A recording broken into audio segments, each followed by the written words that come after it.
The range plan that we're working on right now is a draft. Nothing is written in stone. What we're trying to do right now is make a proposal and get feedback.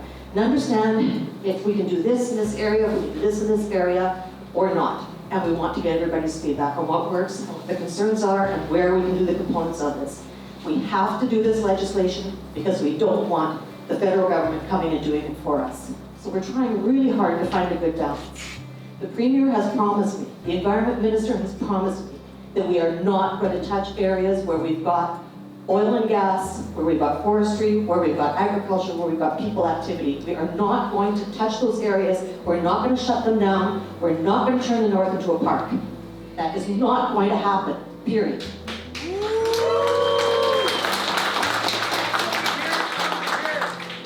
What we are going to try and do to satisfy the legislation is we're going to find some pieces, some areas where, as best as we can possibly tell, there's no activity, there's no potential activity, that we're probably pretty safe to say this is a piece we're not going to touch.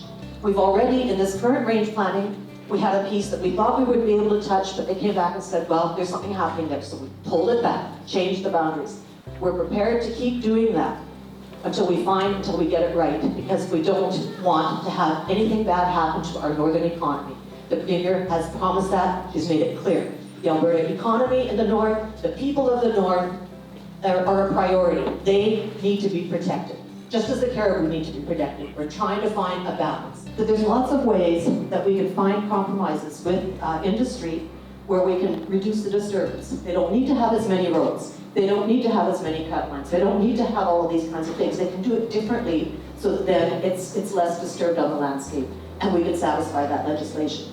That's our goal. We want to satisfy the legislation so that we're in control of our range plan, so that nobody else is going to come in here and tell us what to do. That's our goal. And we are not turning the north into a park. No way, no how. Right now, the government, they're saying, no, there's not going to be one single job affected, is what they're telling us here tonight. But what we've heard in the last 2 years, it's going to have a drastic impact. I'm assuming close to 2,000 people showed up at this event. And I'm thinking they assumed 100 or 200 people would show up. So I would really like to see the ministers show up at these events and correct us on some of these information that we've been provided by the bureaucrats, which something's not correct, something's not lining up, because we're getting two different stories. Although we did ask them to go up on stage so they could answer a question, a blanket question for everybody, so everybody knows the answer, but they refused to do that. This is why people don't trust the government's assessment. I have spent last 17 years hunting and interacting with our forests. This is a representation of our local forests that they give us. Yet I would challenge any person to take a snowmobile and travel these cut lines. This shows like that there is no forest, but there is a forest there. It has been regrown. There's 6-inch trees. We have been in a lot of these places. We cannot access them. I would challenge any person who does not want to produce any CO2s to take some snowshoes and travel from there to there. And we have difficulty making. This is the misrepresentation that this government is doing on the state of our forests. I don't think that the people in the city in these offices have the same understanding as us here in the community.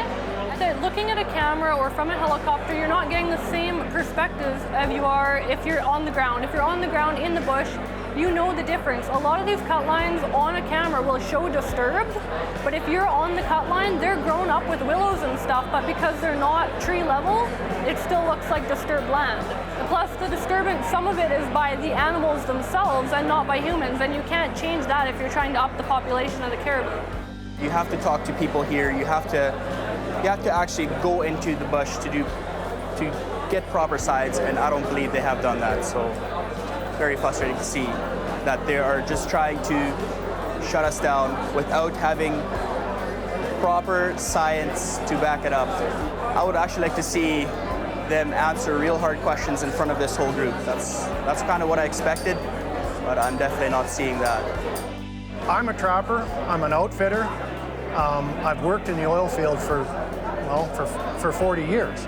I came here for some answers. I haven't received any. I asked what was going to happen to the people in the community, not only just the oil field, There's a lot of trappers and a lot of outfitters out there that depend on this entire area.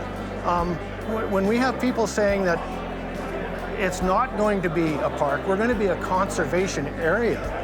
How many times has that been said over the years? And now you can't, there's places that you can't even walk, you can't even go pick a strawberry because of it started out as a conservation area. I'm hoping that people will get some accurate information and be able to ask questions and give feedback.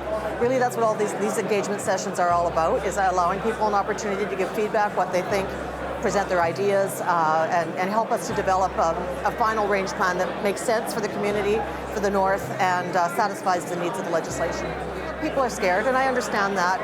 They're looking at a worst-case scenario, which is not going to happen, to be perfectly honest.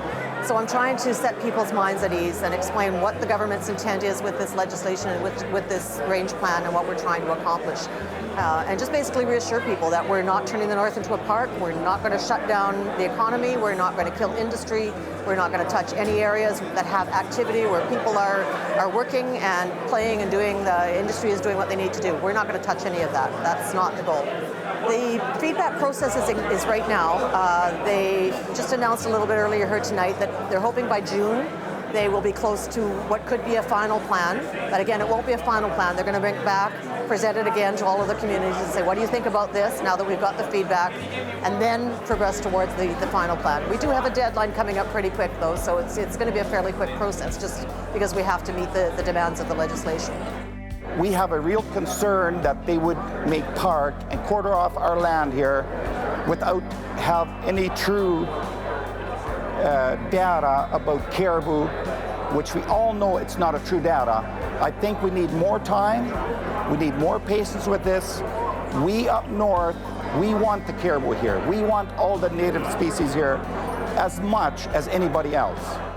Basically what we're doing today is listening over somebody's shoulder and talking to somebody that you don't know, but we're talking, as I was doing just now, talking to a total stranger.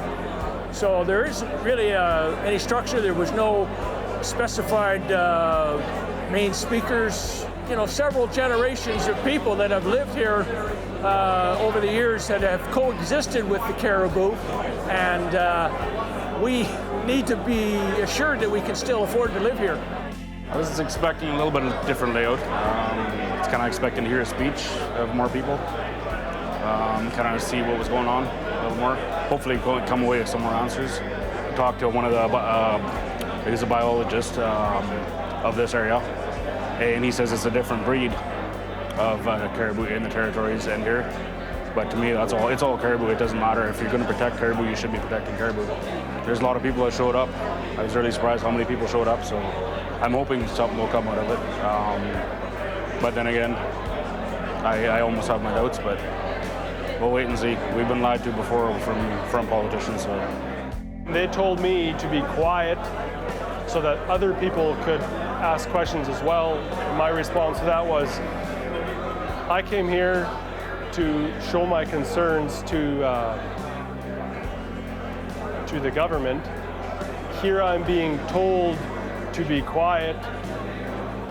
How am I supposed to voice my concerns when all I have is maybe 2.5 minutes with not even an elected official, and I'm told to be quiet and leave after that? I was trying to find out if this park area does go through, what would the restrictions be?